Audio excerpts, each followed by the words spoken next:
What's going on, everybody? Welcome back to your favorite pond, the Coy Pond, episode 121. As always, I'm joined by my co-host, Kevin, for another glorious week of NFL football without the NFL actually being the NFL. Well, without it being in session. Right. The new season's basically started. Right. As you guys know, you can find us here on YouTube, Spotify, Apple Podcasts, Amazon Music, and don't forget to leave a question on SpeakPipe.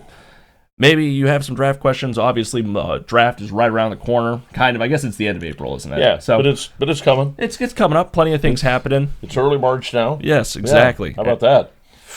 Man, oh man. Early March already. March Madness. March Madness, Right baby. around the corner. Should be exciting. Don't forget to check out the merch. Link in the description. Find your best St. Patrick's Day fits and whatever else you might want. A little piece of the Coy Pond you can take home. Yep. A Blarney Stone with the Coy Pond on it. Perhaps. Exactly. And speaking of March Madness, Miami University is 29-0. Woo! Hey, who would have thought? That's incredible. 2 more games. Toledo at Miami, and then the final game of the season is at OU at 2 o'clock on a Friday. And let's just say that this last win, Yeah. wow, That was Western Michigan that was game a was sweat crazy. it out. Yeah. Coach Steele picked a fight with the DJ. Is that what I ended up seeing? Is the DJ was doing something and he was beside himself? I don't know if it was the DJ. I think ultimately it was, but I think it started with something with one of the refs It or was like something. bad calls because I know. Yeah. What's his name? Peter Sador on the Miami, Ohio. He fouled out. Yeah. I don't think that was before the first half. It wasn't. No, But it was in the second half. I think some of was a those key calls part, too. were questionable, and all of a sudden they found themselves behind against Western Michigan, which, if you've been following this at all, the whole argument is Miami of Ohio's strength of schedule and that sort of thing. And so, being undefeated is still an incredible feat, but No matter also, what, but yeah. keeping it close to Western Michigan and winning, I think shows a lot. I think did. a lot of people agreed that showed more than not, but especially with their best player out for the last 6 minutes. yes. And the time he left the game, they were trailing then to 2. Yes. So, And again, like you say, Coach Steele at the half, something happened. It Was was incredible. Were they letting the music play after the timeouts? it was something silly. But that makes sense now. I didn't put it together. I thought it was a ref because as soon as it happens, as soon as it goes to half, he's right near the bench, Yeah. near the scoring area, and you see him go. He points this. Yep. And like this, and you're like, and I thought what he said was, shitty calls, shit you too, shitty calls. But then it explains what you're saying now, because after that, he walked away, then he went back, and somebody said something to him, and then he went back again. And then, the players had to refrain him. Yes. And then after that, then he did some more pointing, and then he kicks the speaker over. and then on his way out, he just checks it with his forearm. Just decks. And at first, I couldn't tell. I had to pause it to see what. insane. I'm like, what the fuck did he just hit? And he fucking cold cocked a speaker, a big speaker. Knocked it the fuck over. Yeah, and I still was clean. didn't understand what the hell was going on there. It had to be a mix of everything. The only thing I was thinking is I was getting fined for that. Yeah, and I think they even had technical free throws. So when the second half started, they talked about it very little at the half. Yeah. Very little. But as the second half started, they were shooting 2 technical I think it was 2. Yeah. Is what they gave them. I'm sure it was at least 2. Yeah. And the clock hadn't started moving, and they're over there shooting free throws already. So, It's so funny. oh my God, he just lost his shit. I love the fire, though. That's a game you have to win. If you're Miami right now, you got a lot of people in the country that are split on where you stand with them, understandably, but also they are 28-0, 29-0. Yeah. And hopefully they moved up in the rankings. We'll have to see, but man, I love that fire from Coach Steele. Yeah, and again, thanks to the UD Flyers, St. Louis, Yeah, who dropped was, a I little think, bit. 13, should have dropped. So There's going to be a little movement Maybe a there. little movement there. Maybe Miami gets to 20. I don't know. And I think Texas Tech beat someone. There were some good games this weekend, so Yeah. we'll have to see how that goes. Hilarious. And on top of that, did you see Auburn's coach on CBS Sports, I think it was? No. Talking about how Miami shouldn't get in because Really? of their strength of schedule as he's coaching a bubble team for Auburn. Mm. That dude is so down bad that he's picking on the MAC team. Yeah. It's like he said they have to win the MAC championship to get a bid or else they shouldn't be allowed in. Yeah. And I'm like, okay, whatever. There's smarter people out there, but I'm like, you're coaching in a projected 11 seed team too right now, and you're in the SEC. Like, Give me a fucking break. Yeah, there's Cinderella teams all the time. Yeah, Austin was it Austin Peewee? Oh yeah, the Peacocks, St. Peter's Peacocks last year. Yeah, NC State, Oakland that wasn't from Oakland or something Oakland like Bears, that. Yeah, it's like every year there's some small team you never heard of that makes some noise. Yes, and I have to say, and this is just me speaking on my ass. You don't have to agree with it. I don't take it personally, but for an Auburn coach to be reaching to the MAC and saying they shouldn't be in. It's like, hey, motherfucker, why don't you worry about your team? Yeah, if you spend half as much time worrying about what you're doing versus what someone else is and why they shouldn't, maybe you'd actually be winning. Regardless of what MAC team makes it in every year, I root for them because, god damn it, I love to see a little MACtion.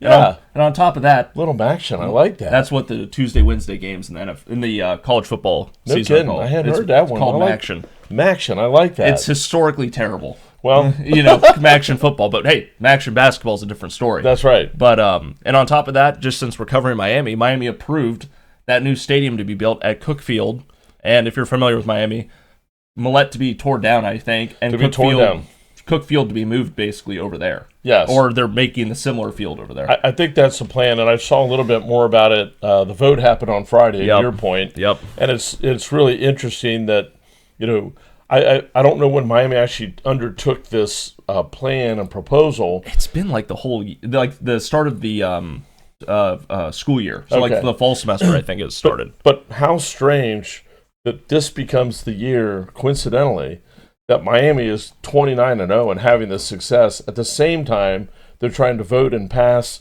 this new basketball arena. I am all for the conspiracy theories because I don't think this could have timed out better for a vote to take place for a school that historically has not cared too much about sports. Yeah. And has cared a lot more about the visual of the campus. That's right. And for them to have this team doing this, I think is the only reason it swayed voters. And I don't know what's on the board, who knows, but we're not deep diving that. No. But for them to vote then, to put up this giant, pretty cool looking arena, for all things considered, it's going to be awesome. But for them to just screw the traffic pattern, if you're ever gone to Miami University, you come in 73 and off 27, right at that corner is going to be this fucking arena. And instead of having a parking lot right next to it like Millette, if they would renovate it, you're going to have to walk uphill to get to the stadium from some other side of campus. Yeah, you're right, and that's exactly where I was going to go with it. There has been so much scuttlebutt and disagreement, argument about consuming this wonderful green space, and kind of what I thought was what you just said. Okay, so we're going to move Millette to Cook and Cook to Millette. Big deal. You pick up the green space. The bigger thing, like you're just saying, I was thinking about is, would you see a rendering of this thing? You're like, you've been to Oxford and you see Cook Field, it's cramped as fuck as you try to get into the campus. And it's like, now you're going to shove this massive arena structure, student center, which is going to take all the parking around there out. And to your point, I was thinking, what are they going to tear down? What? And like you say, parking down the hill, which is where all the students already park. So how's that going to work? Yep. It's madness. But I did see something from the AD, Miami's AD, that said the purpose of this is because they can't get many teams to come play at Miami because they all say that Millette Hall is a dump because of the age of it. Okay. So I don't know how legit that is. Well, but the AG, the Facebook post of the AG, you look kind of like a slick guy you wouldn't quite trust. Oh God! It looked all this money's going to be funneled into his bank account. It looked very anti-Miami. This guy looked like just on the surface. He did not have the clean cut looking like the CEO president. farmer. No, it was like snake oil salesman. Wow. Yeah. Were you in The Departed? Yeah.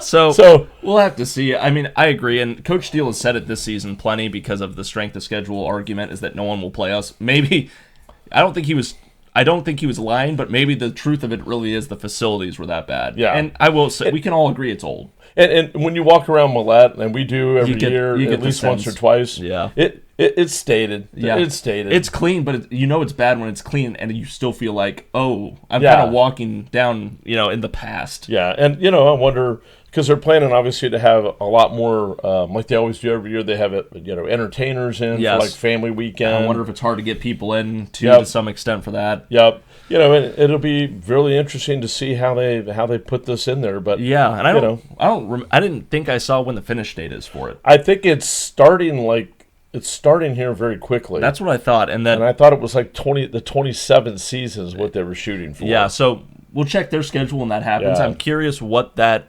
if you look at Miami, who they played outside of their conference this season, it was a lot of bad teams from that are just looking to play up to them. Yeah. So I'm wondering if we see an Ohio State, UC, close but still pretty good. Yeah. If we see an IU pop up or something like that. Yeah, I had a friend who checked tickets for Friday's game. Oh God. For Western Michigan. Oh, at Western to Michigan. go to Western Michigan to see them.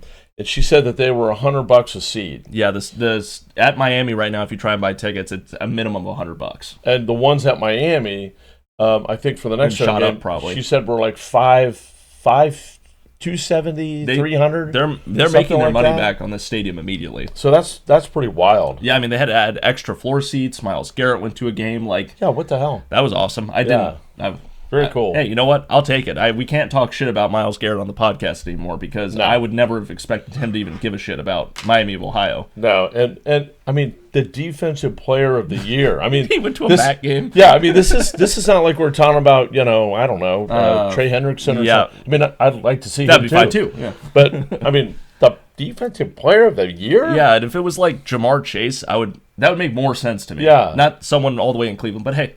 Damn cool. Do what you want in your offseason. He would be visiting Oxford. Let me just add, I mean, Coach Steele. Mm-hmm. I mean, Travis Steele, is that not a great basketball coach name? Yeah. Basketball player. And Travis Steele. Want to not reset, but he was finished with Xavier. And to be like, what's over there by the cornfields? And he goes to Oxford, and within 2 to 3 years, he turns it around completely. Because Miami's not been good at basketball since probably Wally was there. Been a long time. Or at least that notable. Probably in that range for sure. So, yeah, and tremendous job.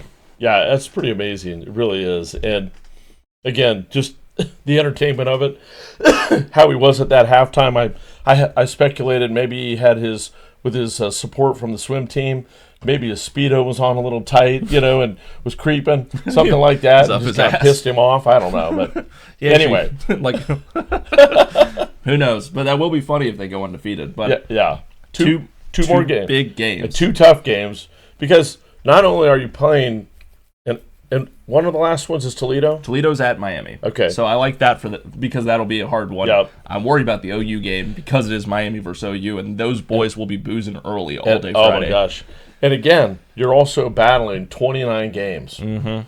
And that's in the back of your head. That's in your brain. And every Miami game I have watched, and I've watched, I think, 4 of them. Yeah. All 4 of them, they have been losing the whole game, looking like they're going to lose. Mm-hmm. The 2 games, they shot 3-pointers to get to overtime. Yep. And then nailed 3-pointers to win the game. They have that clutch gene right now. And this last game against Western Michigan, that was crazy. They didn't even have that much. No. And I thought, there's just no way in hell. Mm-hmm. And I'll tell you what Western Michigan did that was tough, in my opinion. They were trying to milk the clock with a small lead. They were small. They were playing smart. But the problem with that is shot selection. Yeah. And I'm watching that game, and I was telling I'm just out loud, I'm saying, shot selection is really tough to maximize when you're also trying to drain the clock. Yep. And so they were having to take some shitty shots. And it ended up... And Miami, down the stretch in that last 4 minutes, really played it well. They didn't foul them. No. They didn't foul early. Miami got fouled at the end there. That's right. And Miami, as it turns out, never had to foul them to get the game in the end. Crazy. Miami's free throw shooting was shitty, though. That was bad.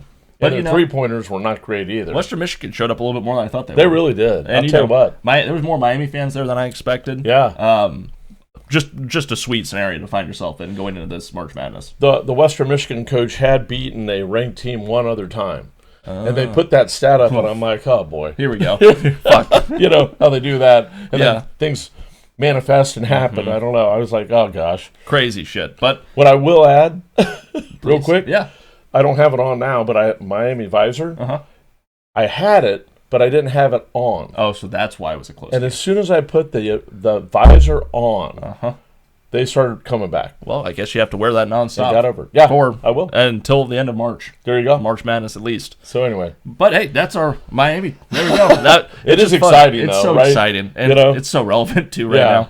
It really is. I mean, it's the news of the day, honestly. It really is.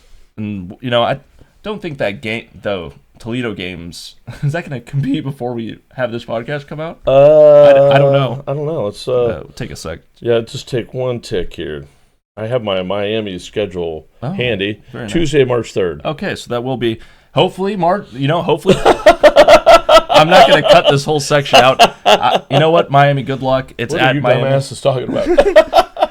We're getting used to this. If you made it this far into the video, then I'm not worried to tell you this, but we've started shooting these a little ahead of schedule to make my life a little easier when it comes to editing. That's why we're kind of talking in the past tense right now, because right now it's Sunday, and we're really hoping that Toledo doesn't do the funniest thing ever to us right now and the rest of Miami. But neither here nor there. Let's get into a little NFL football. Let's do it. You want to hit kind of the Senior Bowl stuff first? Yeah, let's do that. Just in case you skipped ahead and skipped the Miami stuff, we will be going over kind of the Senior Bowl, what came out of that, some highlights, people to watch, and then we're going to go into a little free agency talk around the NFL. Not too much going on, but, bits and pieces. Keep you up to date. Yeah, the Senior Bowl is great. And I mean, the East-West Shrine Game is kind of the same thing. I think they still have it. We really, I'll just, disclaimer, we really didn't look into that one as much as we did the Senior Bowl. But this really, after, you get beyond kind of the playoffs and Super Bowl and all that, it's really the chance that you first start looking at prospects outside of like the college playoff system. And so we get our first look at, actual public practices to see these players working against other players that are seniors as well. Your top tier talent obviously is not going to go to the Senior Bowl. Right. They're already set, in terms of the draft picks and all that. This is for really kind of the people that maybe in the bottom of the first round. Yeah, it's a good opportunity for players to give it a little extra that maybe didn't get watched on broad national TV 24/7, and you can say, this guy was very coachable. He'll end up going at the end of the first round or end of the second round, opposed to that additional day having to wait to get drafted. Yeah, and so these guys are really more like third rounders becoming second rounders, maybe a second rounder creeping into the bottom of the first. Yep. That kind of range to where these are good players without a doubt. But maybe they not the top prospect. They just haven't gotten a chance to shine on prime time. So. And plenty of these guys have gone on to have great NFL careers. It just really depends on who shows up in the game and practice that week for the coaches to see, and who's notable, and who ultimately when you take that gamble might slip from the second to the third round because of it. I mean, I will remind us that Dak Prescott was the MVP of the Senior Bowl, was drafted in the fourth round by the Cowboys. He's had a great career. Trey Hendrickson the next season, I believe was the MVP of the Senior Bowl, has gone on to have a great career with the Saints and Bengals. So you can see, I mean, there's plenty of talent that finds its way up and up and up. And, I'm sure there's players recently that have had that kind of success too. No doubt about it. I'll let you kick us off with some of the players you might have liked or saw. Yeah, let's just start with the MVP because that kind of fits right into that. And we had Garrett Nussmeier, right? Yes. And what's interesting about him is, I mean, he could have come out, I think, last year. So he was actually a senior for being in the Senior Bowl. But he decided to go back to UCLA. He didn't have a very good offensive line last season. And so if he had come out, he probably would have been like a third or fourth round pick. Gotcha. So going back to college was really kind of a great move for him. Yeah, with LSU, right? LSU. Yep. Had a much better season, and then went and had a great Senior Bowl. Got MVP. MVP of it. And so he's probably going to be in the second, third round now. So there's a great example of, using that Senior Bowl to move up. And I mean, the money difference between those is pretty substantial. And not to mention, it's not a very quarterback-heavy draft this year. So another really good thing, and maybe he was looking at that last year saying, if I wait till next year, this could be better, this is better timing. It makes sense. But one of the interesting things I want to point out about him is his dad. So, he's kind of got that background of, football lineage, like so many do that that come up and have continued success in the NFL, like their brothers or fathers previous to them. It's not a coincidence. But his dad was Doug Neusmeyer, and he was born in 1970, so he's a year younger than me. He'd be 55 now. But he had a great career coaching more than playing, but he did do some playing.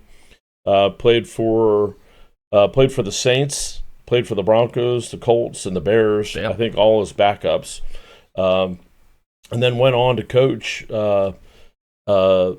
in Canada first. That's funny. Then went to college, then went to the Rams, back to college, and then wound up going to the Cowboys in 2018.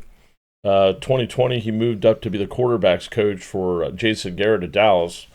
And then he moved on to the Chargers in 2023, the Eagles in 24, and then he's with the Saints currently Tyler Shook as their offensive coordinator. So not too bad. Yeah, so that's a pretty good. That's funny. His son was at LSU and he was in New Orleans. Yeah, he's right next door, right? That's right.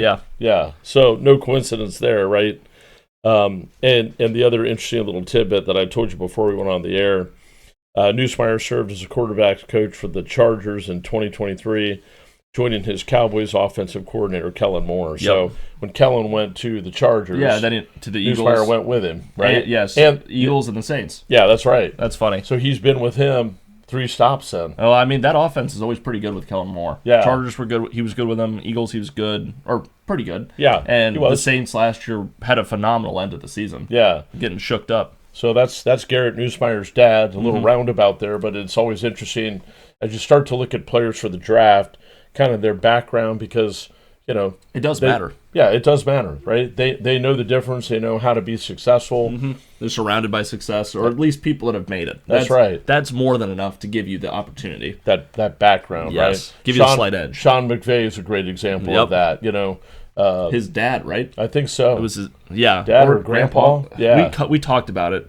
The funny thing was he had Shula on his staff too, so that was a whole different lineage going into the Rams too. Yeah, so very cool stuff. Yes. You have anybody you want to talk about there? So the running back for Indiana, Kalon Black, had a very notable performance in the Senior Bowl. I think a lot of people were impressed that even though he just came off winning the championship, that he was willing to play in this game and showcase his abilities. Yeah. It was noted very much so that very competitive in nature. And, I think he's going to be a great running back in the NFL. I don't know where he's going to shake up. It'd be interesting to see that. But, someone that's hungry to get those yards as a running back is probably exactly what you want. So, other than Neusmeyer, I think he was one of the other ones you really want to watch this year. And again, when you've been on a championship team, you bring something else. I mean, your skills, your talents, and all that are one thing. But the culture that you bring, that you've been around winning, that can be contagious to the team that you go to. And again, the work ethic of this guy, the fact that he did decide to go to the Senior Bowl, despite the fact that he was a champion. Yes. And all that, I mean, it really speaks volumes about him. Yes, it won't go unnoticed to NFL teams to be on that schedule, win with IU, and then immediately go to that Senior Bowl and perform.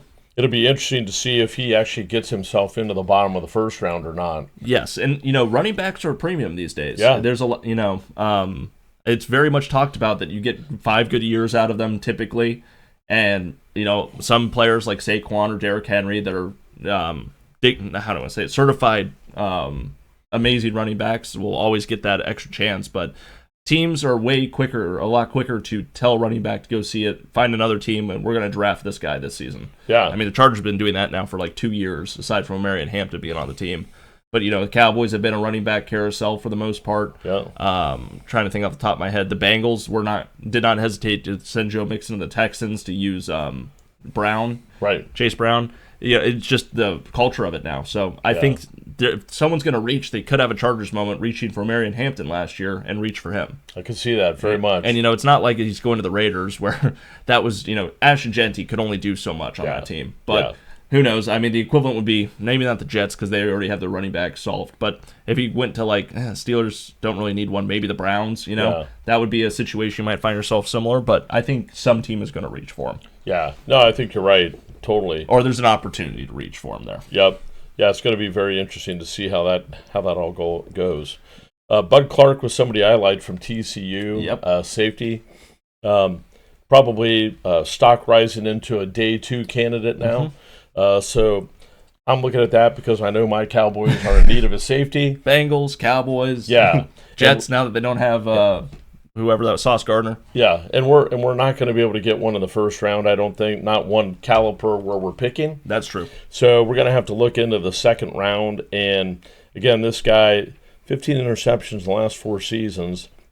And they say that he was the same kind of player like that in practice at the Senior Bowl. So very consistent, bona fide ball magnet, finds his way for interceptions, turnovers, being in the right opportunistic, if you will. Yes. And so, man, I'm going to have my eyes on that guy come draft time. How do you feel about the Cowboys potentially using that second pick they have that's like pick 17, I think it is where it ended up? Yeah, it's like 20, I 20? think. Yep. How would you feel if instead of using that pick, they traded for 2 second-round picks? I'd have no problem with that. And then try and stack day 2 defenders. I'd have no problem with that because the Cowboys have those 2 first-rounders. Yep. And then I think they've got a gap, and I don't remember if it's the second or third round. Try and fill it up, maybe. Yep. I'd rather come down and get a couple players to fill more gaps than get 2 top players and then have holes. Yes. In too many places across the board. So that would kind of be my desire for them. Yeah. No, I would think the same thing if I was the Chargers with that in that moment. Max Ian Hacker. I butchered it. I'm so sorry, Max. That's pretty good though. Offensive tackle for Arizona State. I saw him, and the thing about him that stood out to me, he only has been playing football since I think it said 2021. He played soccer and basketball before that, but he's like 6'5", 350, 325, or some build that is crazy. Yeah. And 6'5", 325 is what this says. Oh, I basically had it. With good length. Which is what you want for offensive line. Well, I mean, we heard about the Will Campbell thing. Yeah, and, that's right. He was hurt. For what it's worth, he was hurt during the Super Bowl. We don't need to dive into that. But apparently he's very coachable. And I think that goes a long way to say that if he's already got it down for the most part, it would be a great addition to a team that maybe already has a couple guys that could show him the ropes. But he, not somewhere where he has to be number 1 out of the gate from the sound of it. I would love the Chargers to get him. Yeah. I love the idea of Slater, Joe Alt, and then you put him wherever. Who cares? Because you already have 2 of the best offensive tackles when they're playing in the league, but then you would add him to it as well and just beef up that offensive line for the Chargers. Obviously, any of these guys I'd probably like for the Chargers, to be quite honest. But we all remember the PFF grades that popped up on primetime games this past season where, Will Clapp, or no, he was on the Saints, but Bozeman or whoever was like 41 out of 41, and there's 32 starting teams in the NFL. It's like 32 starting centers. It was so bad. Yeah. Becton didn't do That's enough. Right. Yeah. Note on that, Will Clapp retired. One of the best jerseys I've ever gotten. Retired on the Saints after 8 years, I think. I think he's like 31, 32, just a side note. His name is Will Clapp. Will Clapp. Will Clapp. Amazing. It's wonderful. Hats off to you, sir. That's right. He was on the Chargers for a season, and I got that jersey as soon as possible.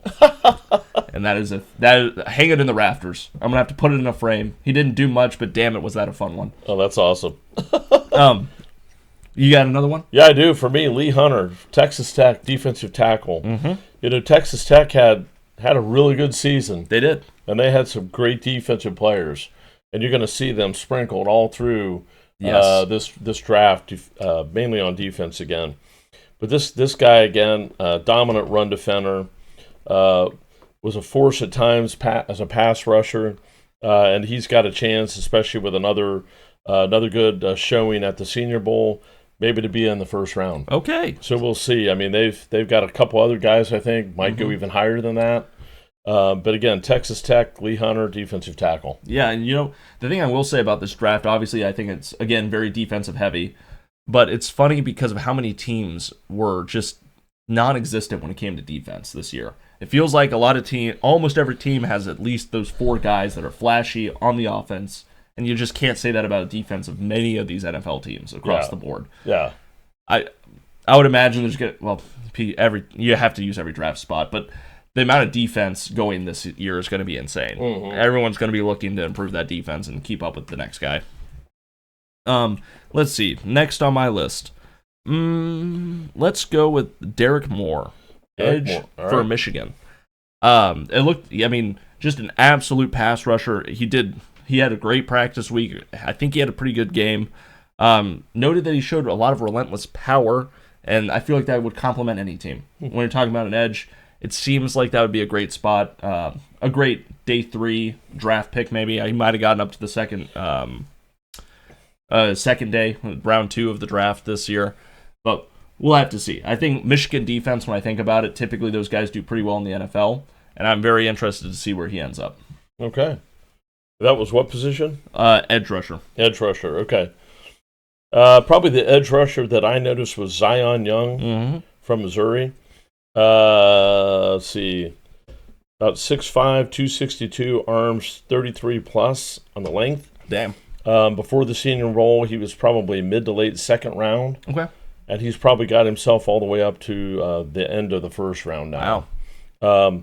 And you're going to have the Cowboys will be looking, the Bears, Bengals. the Patriots, Bengals, Bills, Panthers.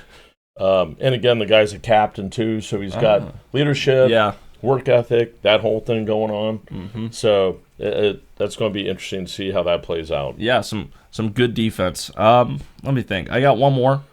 Malachi Fields, wide receiver for Notre Dame. I had that too. Apparently he had catch of the week in practice, and he's been just showing up and doing better and better. I heard his stock is rising pretty good. I don't know what day he's landing on right now, but I would imagine that he's going to go to a team and be an immediate impact player kind of thing. Yep. Yeah. Flashy catches will do that. Yep. That's awesome. That was my last one. I don't know if you've got any more. I do, yeah. Mine's Kyle Lewis. Yes. And I was trying to think of the other guy that Dexter Coakley, that's who it was. Oh. So the Cowboys have had 2 really superstar undersized linebackers. Okay. Dat Nguyen was one of them, and I think Dexter Coakley was the other one. Okay. And this guy's the same kind of deal. He's just a playmaker. He's not the prototypical size. He's only 6 foot. Dat Nguyen was 5'11". Oh. I think that Dexter Coakley was maybe 5'11 and a half, maybe 6 foot. But I mean, they could be a nickel, big nickel in pass defense. They could be a will linebacker. And again, the ability to disrupt run plays, like fill and fire into gaps, and also in coverage to have the speed to do that. This Kyle Lewis guy for Pittsburgh probably was going to be in the 4th round. Okay. And he's probably in the 2nd round now. Wow. Something like that. And, that's what the bowl game's for. You go out there and you prove to why on paper it might look like he's not your standard linebacker, and then you get to perform and they go, oh, right, he's pretty fucking good. Yeah. And, all of a sudden your stock goes through the roof. Yeah. And that guy, I mean, those guys come out every year where they're kind of undersized, but they shoot gaps and they have the ability to make plays. You want a big guy that isn't quite as quick. You want the quick guy that maybe gets mauled sometimes. Everything as you start to look at players for the draft, it's like, oh, he's going to be a star. Well, they're all stars, right? And that's the trick is, that guy sure in and of himself, these are his strengths, but someone's going to combat his weaknesses, the matchups, and so you have to just keep that in mind. Is what's the gap on the team that they need to fill? And I agree, and I always find it to be hilarious. Every draft year, it's the same thing on paper because a lot of these, none of us know every player. Some people do. We're not one of them. But it is funny on these shows you'll hear, well, he's a little small, or his hand's not too big for a quarterback, or for a wide receiver, 5'8" will never work, and then you get Danny Woodhead, then you get Julian Edelman, and it's like Tom Brady. It matters. Yeah, Tom Brady. It matters so much more about where they go and who knows how to use those players. And what they've got. Yeah, what they've got between their ears. Yeah, I mean, you can't coach an idiot. No, their will, their smarts. How hungry are they? Not Will Clapp, but just their will. And so, I mean, all those things that you can't. The intangibles, what they call them. Yep. And it's so true because there's plenty of examples of players who had all the attributes physically, mentally, smart-wise, and just turned out to be shit for whatever reason. Together. And like you said, it has just as much to do with situation they went into, the coaching they went into, and did it work for them or not? Yeah, I mean so many variables. Yeah, and Rosen on the Cardinals always comes to mind, recent history. Yeah. I mean, Sam Darnold, Yeah, went to the Jets. I mean, I don't know if anybody can ever be good on the Jets. I mean, there's a great example because so many players, once they go down a path, A don't bad seem path. to make it back. I think the mental, for sure. It just beats the shit out of them. And Sam Darnold is a beautiful example of it's never over till it's over kind of thing. And that is great. Yes. That's feel-good story. That's a feel-good story that we can all get behind because, Hey, you want that. Who doesn't like an underdog coming back? And Yeah, winning? absolutely. Especially versus the Patriots. But Yeah. we won't get into that too much. Little NFL recent news and we'll wrap it up. Yep. All right. So, NFL. We're kind of in the in-between of a lot of stuff right now. There's, I think, a unofficial trade that happened with Trey Edmonds and Devontae Sweat on the Titans, between the Titans and Jets, I think. Oh, really? There was an unofficial trade. Sure. You can't trade right now, but everyone's in Indianapolis for the Combine, so everyone's talking. Yep. Quarterback carousel. I think there's going to be a lot of that this year. I don't think it's even you don't even have to speculate it. It's going to happen. Geno Smith probably looking to go somewhere else. They'll have Mendoza drafted first round, more than likely. Yep. I don't see a world that doesn't happen, but Me neither. crazier shit's happened. Yep. You never know. But so you got Geno Smith on the move. You got Kyler Murray on the move probably. You got Tua looking to probably get traded and, the Dolphins get rid of some of that dead cap hit. Yep. Dolphins might have financially screwed themselves for 5 years. Yeah. I mean, they're going to be a mess. The number is bad. I think it's $99.2 million in dead money if he's not traded before June 1st, I think is the word. Really? I think if he's released after that, it hits them hard. Money in the NFL doesn't make sense to me. It's weird. That's what I read. I'm trying to make sense of it, but that's for a later date. June 1st, if he doesn't get anything happen before then. Packers. Malik Willis appears to be maybe the best quarterback free agent of this year. That's, already out there. Yep. I've seen a lot of people thinking that he's going to end up going to, I think it's the Cardinals. I think Cardinals are a hot spot for them, given they already have Jacoby Brissett. So I'm not quite sure how that works in. But a lot of people are saying Malik Willis, that's the best bang for your buck. Could get a Justin Fields style deal. I think it'd be like 2 years, $30 million or something like that. They don't see him making $20 million, but he's deserving of it because between his legs and his arm, he can figure it out. But every offensive coordinator or coach that's talked about this understands that you can't build a team around him. It has to be a team already kind of existing, and then he just complements it very well. Nevertheless, Malik Willis, one of the top ones to watch. Kirk Cousins, released from the Falcons. I don't know where I think he's going to go. I think, based on everything I've read, he's going to be one of the guys that hangs back. He's had a few seasons now of quickly moving and getting paid to a team. Good on him. He's gotten paid handsomely for what he's done in the NFL. Yeah. Good quarterback, but we all know that it was regular season Kirk, and then you go in the playoffs and that happens. Right. Seems like he's going to wait everything out or wait longer to see which team needs him the most and probably either try and find a team that's going to win or, maybe he goes to the Raiders and gets paid to do nothing and helps Mendoza out. I could see that. I haven't seen that talked about a lot, but I could see that potentially for Kirk Cousins where if he's just getting his money, he's just getting his money. Right. I don't know how many good teams are in this pool of we need a quarterback. And I don't know I'm assuming he wants to play if he's in the NFL, but I don't know how much that plays into it at this point. Right. And not personal friends with Kirk Cousins. Sorry, guys. Who else we talk? So Dolphins, they will probably get rid of Tua. Malik Willis could be a Dolphin. That's what I'm thinking. I could definitely see that. The problem is with the Dolphins being in financial ruin, they're going to be looking for a deal on a quarterback. Malik Willis fits that. Then you have Jalen Waddle, and you've gotten rid of Tyreek and a bunch of the defense. Yeah. It's a mess. Dolphins not going to... our London fan, if you're still actively watching us or listening to the podcast, I'm sorry. The Dolphins are going to be in a bad spot for a few years here. Yeah. Not to the... Probably similar to the Broncos, honestly, where they were after Russ left. But they turned it around so quick, so you never know. Maybe they find something in the draft. That's right. Cardinals, Kyler Murray's gone, I think. I think he's gone. I think they get rid of him. Change the scenery. He needs to change the scenery. Things have not been good for him there, given they had so many injuries this past season.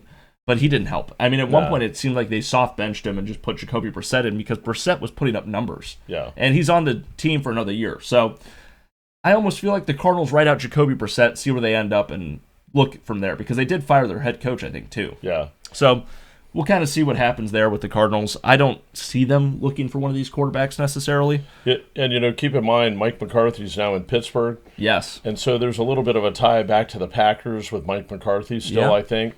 and maybe Aaron Rodgers retires. That's the other news, is we don't know what Aaron Rodgers is doing yet. That's a key piece. I think this month is what speculated he'll make his decision. Yeah. I think Mike McCarthy would love to have Aaron Rodgers. If he can't, they're in the pool now, too, for a quarterback, potentially. Right. I don't think they had a backup that was... I don't think... They have from Ohio State. Oh, yeah.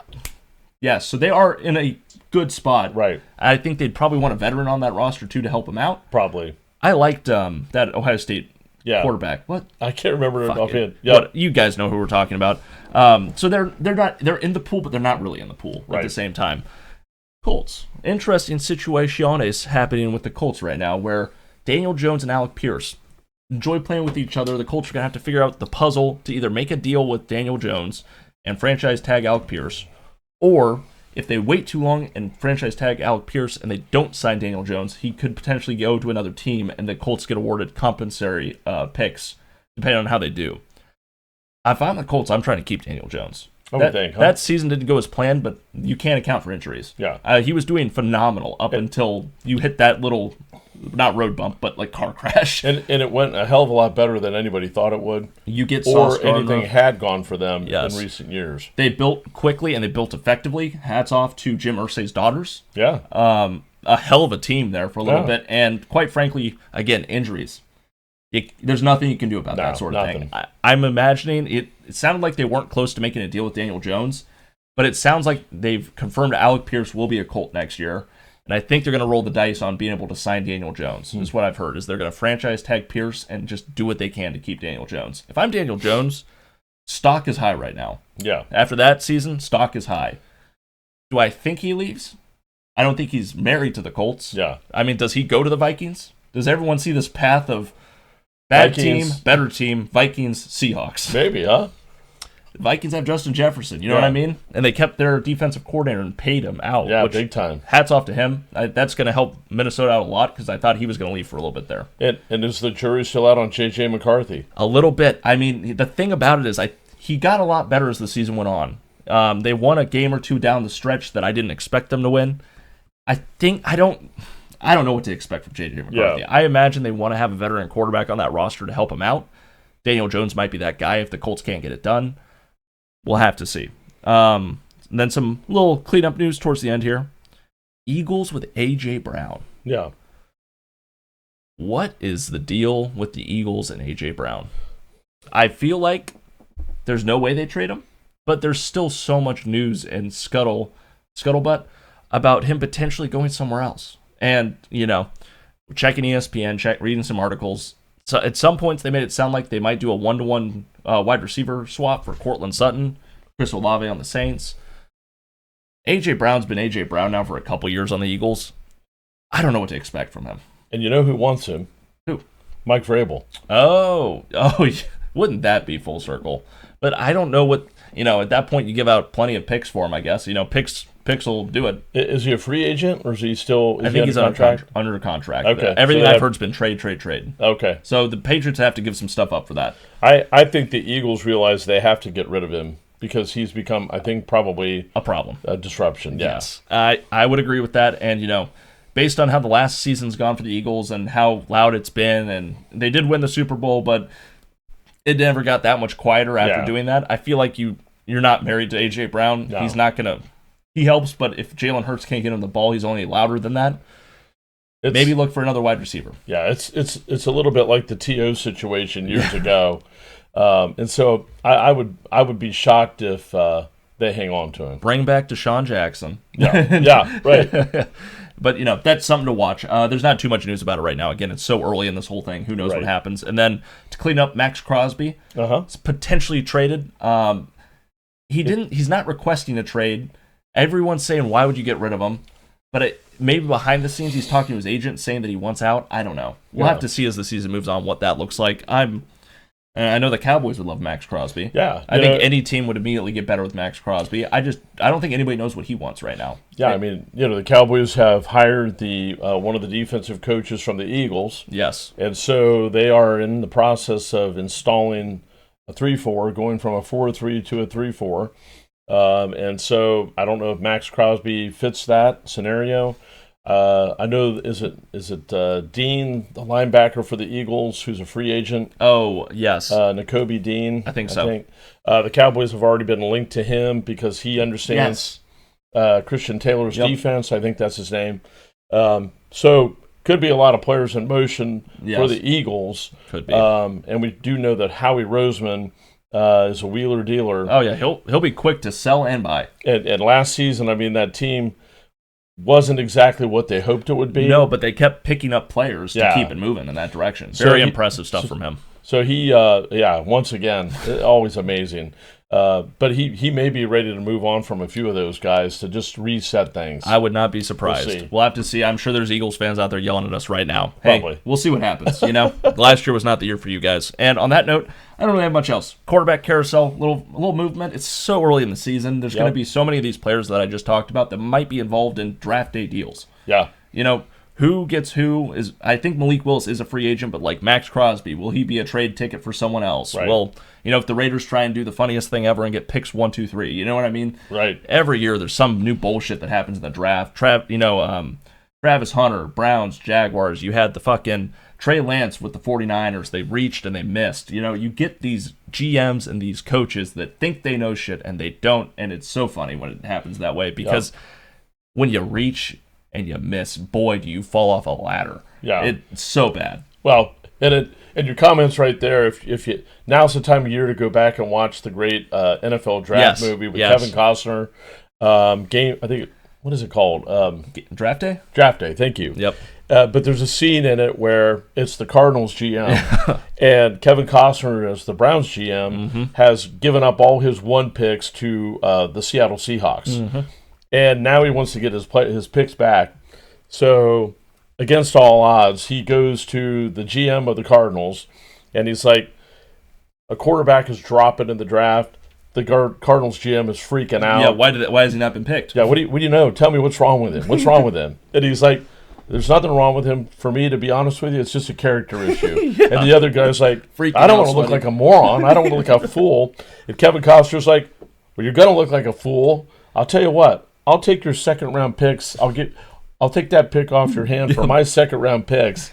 Anyway, it just kind of reveals a funny little moment of, like you just said, the chess game, and fuck-ups happen every year. And it never goes unnoticed. I've fully convinced myself, by the way, that movie is actually how things work in the NFL because you do get this every year. Chaos. You get this moment of chaos where teams panic because one team fucked up everybody by switching their picks. And guess what? You're in a fucking mock draft with your friends, and someone just picked a kicker round 1. But guess what? That was fucking little, and now you want the Cowboys kicker because if you don't get him, the fall-off's tremendous. Yeah, you're right, though. In the movie, Kevin Costner says, Jeff, the GM for the Cardinals, every year someone comes out of this looking like a fool, I think it might be you this year. And the guy's just like, what do I do? What's wrong with him? Yes. Anyway. We'll quit yapping. Thank you all so much for watching. That's our news for the week, and we will see you all next week on the Coy Pond.